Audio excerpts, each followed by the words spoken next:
கார்டனிங்கிறத ஒரு இன்ட்ரெஸ்ட், ஒரு பேஷன்ங்கிறத தாண்டி நிறைய பேர் ஒரு என்விரான்மெண்டல் கான்ட்ரிபியூஷனாக பண்ணுறாங்க. இந்த கார்டனிங்கிறது மூலியமாக நம்ம மூலிகை செடிகளை வீட்டிலே வளர்த்தோம்னா இதனால எவ்வளவோ யூசஸ் நம்மளுக்கே இருக்குது. நம்மளால் கண்டிப்பாக ஹெல்த்தியாகவும் இருக்க முடியும். இந்த மூலிகை செடிகளை எப்படி வளர்க்கணும், இதை எப்படி யூஸ் பண்ணணும், இதை பற்றி தான் இன்றைய பூவாளி நிகழ்ச்சியில் நம்ம டிப்ஸ் பார்க்க போகிறோம்.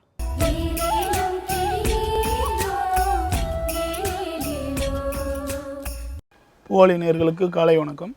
இந்த பூவாளி நிகழ்ச்சியில் நம்ம அன்றாடம் ஒரு மூலிகைகளை அறிமுகப்படுத்தி அதனுடைய மருத்துவத்தன்மைகள், அதனுடைய வளர்ப்பு முறைகள்லாம் நம்ம இந்த நிகழ்ச்சியில் சொல்லின்னு வரோம். அப்படி பார்க்கும்போது ஒரு நாளைக்கு ஒரு மூலிகைகளை அறிமுகப்படுத்தும் போது அதனுடைய மருத்துவத்தன்மைகள்லாம் எப்படி நம்ம இந்த மூலிகைகள்லாம் வளர்க்குறது, மூலிகை செடிகளை நம்ம வீட்டில் வச்சு அதனுடைய மருத்துவத்தன்மைகள்லாம் நம்ம தெரிஞ்சுக்கணுன்ற நோக்கத்தில் ஒரு நாளைக்கு நம்ம ஒரு மூலிகைகளை அறிமுகப்படுத்தி வரோம். அப்படி பார்க்கும்போது இன்றைக்கி அறிமுகப்படுத்துகிற மூலிகை பார்த்தீங்கன்னாக்கா நல்ல ஒரு மலைவாழ் மூலிகையான ஒரு அற்புதமான செடி. இது நிறைய பேருக்கு தெரியாது, எல்லாமே மார்க்கெட்டுங்களில் கிடைக்கக்கூடிய இப்போ வச்சு பொருளும் இல்லை, கொஞ்சம் அரிதான ஒரு மூலிகை செடி. இது என்னுடைய பார்த்தாக்கா முள்ளு சீத்தான்ற ஒரு அற்புதமான பழ வகையை சேர்ந்த ஒரு சீத்தா வகையை சேர்ந்த ஒரு உயர்ந்த வகை.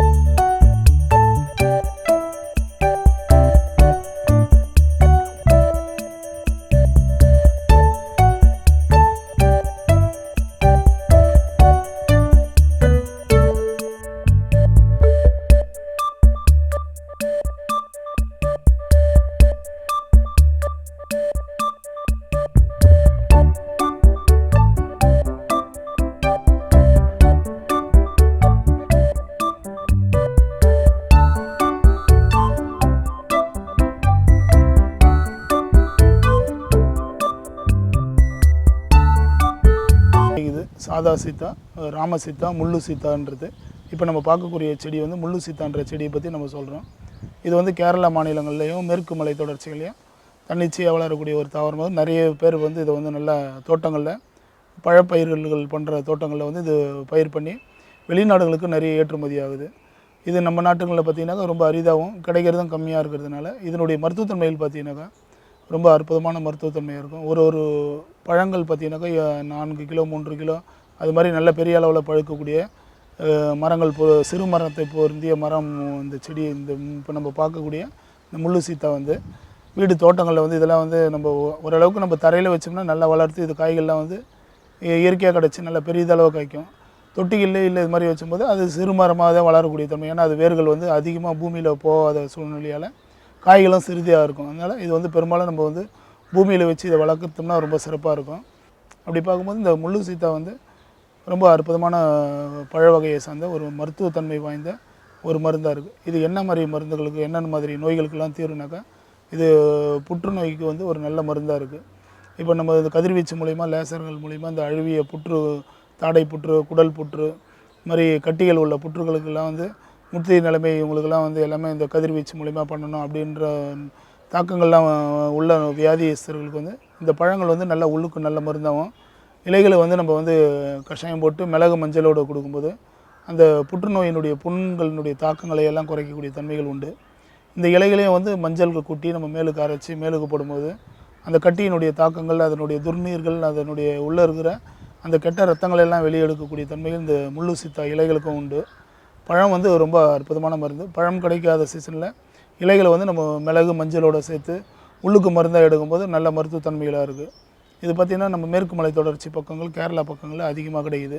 இப்போ தமிழ்நாட்டில் நம்ம சென்னையில் பார்க்கும்போது சென்னை பக்கங்கள்லாம் மார்க்கெட்டுங்களில் பெரிய வகை உயர்ந்த வகையான பழ வகைகள், அதிக பழக்கங்கள் உள்ள மார்க்கெட்டுங்களில் இந்த பழங்கள் கிடைக்கும், கொஞ்சம் அரிதாக கிடைக்கும்.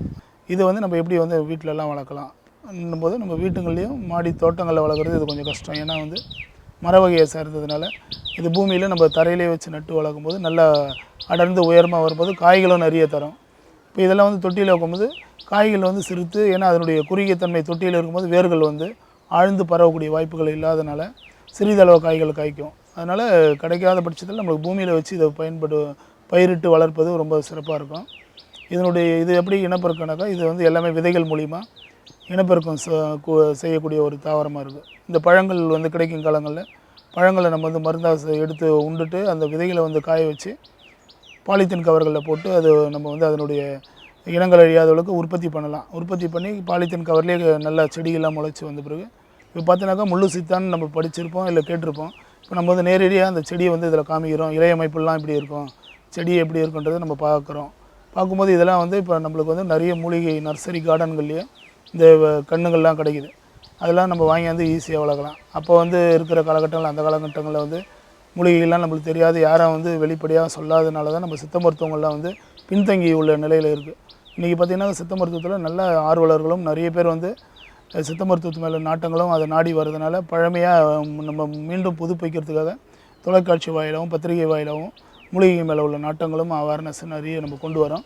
அப்படி பார்க்கும்போது இந்த மூலிகைகள்லாம் வந்து நல்லா அழியாமல் இருக்கிறதுக்கு நம்ம வீட்டில் எல்லோரும் குறைஞ்சது ஒரு 5 மூலிகைகளாவது வளர்க்கணுன்ற நோக்கத்தில் இந்த நிகழ்ச்சியில் வந்து ஒரு மூலிகைகளை பற்றி சொல்லியிருக்கோம்.